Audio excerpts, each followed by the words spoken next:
Бізге жерді берсін. Мына біздің министрлер ағарап отыр ма? Увидьте людей, в конце концов.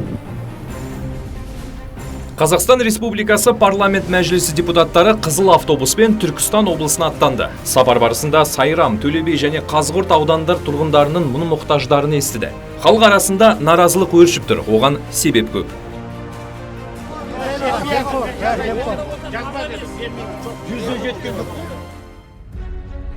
Ең бірінші келген ауыл Сайрам ауданындағы Теспе ауылы болды. Қазіргі таңда елді мекенде 620 тұрғын бар. Олар ауыз су проблемасының шешілуін 10 жыл күтіп отыр.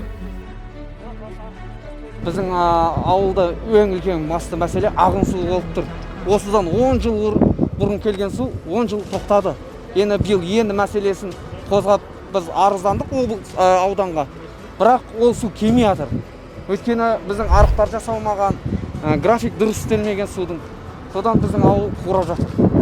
Не егін де алмайды, не мал шаруашылығы да алмайды. Одан бөлек ауыз су бар. Адана құбырлар дұрыс жеткізілмеген ауылдың арасына. Кейбір жерлерге су шықпайды үйлерінде. Суды шелекпен тасып ішуде. Его не хватает. Тұрғындардың айтуынша 4 күнде бір рет келетін су барлық үйлерге жетпейді. Сондықтан бірінші кезекте депутаттардан ауыз су мәселесін шешуді талап етті. Сонымен қатар Теспеде медициналық қызметтердің тізімі шектеулі және газ жоқ. Осы ауылда не мәдениет үйі жоқ, не спорт кешені жоқ, не ағын су, не ауыз су толығымен қамтамасыз етілмеген. Көшелер асфальт етілмеген. Рухани жаңғыру дейміз. Қалай жаңғырамыз біз? Мынандай мәдениет үймен. Мына біздің министрлер ағарап отыр ма? Сейчас мы находимся у стен Дома культуры села Теспе Туркестанской области. Я приглашаю министра культуры и удивительно, что еще и спорта, вот здесь вот на фортепиано дать концерт местным жителям. Увидьте людей, в конце концов. Обратите на них внимание. Барлығының 4-5 бала шағасы бар. Бірақ үйінде мысалға осындай мәдениет үйіне, мысалы спортпен шұғылдануына, болмаса домбыра үйірмесіне қатысуына ешқандай жағдай жоқ. Мәдениет түріміздің мынау мысалы түрі мынау. Қызыл автобус Теспе ауылынан шығып бағытын Ақбұлақ ауылына бұрды. Бұл жерде орналасқан карьерлердің кесірінен ауылда экологиялық катастрофаның қаупі бар. Здесь вот карьер первоначальный, который вот прям притык к нашему деревне. За карьером буквально находятся у нас сельхозфермы, люди, частные дома, прям притык живут. Мы навстречу проехали, карьер расширяется. И, соответственно, с этой стороны, если внимательно посмотреть, там еще 4 карьера. И дальше идут около 20 карьеров.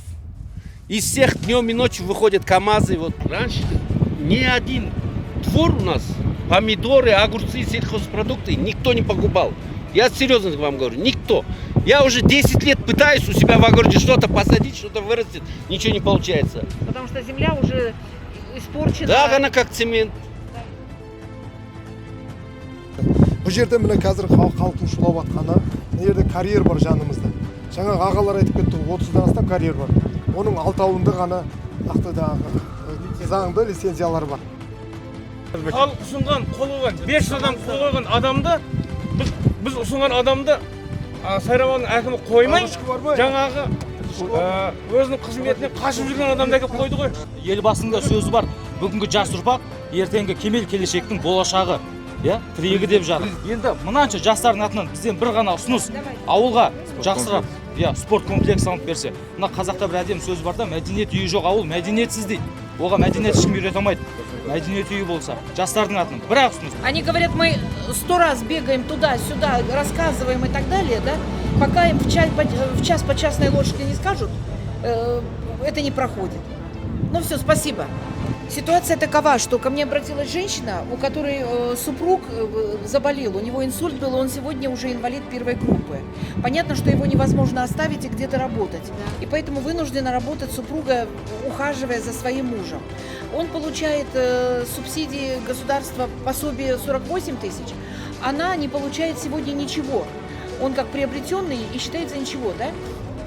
Значит, сейчас новый закон рассматривается в парламенте, где будет выделяться сумма тоже 48 тысяч тенге. Да, и кроме того, значит, вице-министр вот сейчас говорит, что можно обратиться за транспортными пособиями и так далее. Но здесь в селе, я думаю, что не так важно бесплатно проехать на поезде. Здесь важно вообще просто же выжить. Вот здесь, конкретно сегодня и сейчас. И поэтому я предложила вице-министру все-таки, что нужно такую информацию дать, чтобы каждый человек, оказавшись в любой ситуации, мы все не гарантируем, что завтра мы не станем инвалидами, не дай бог. Да? Чтобы если что-то случилось, я достала и прочитала, я могу вот это и вот это, ни у кого не спрашивать и не искать.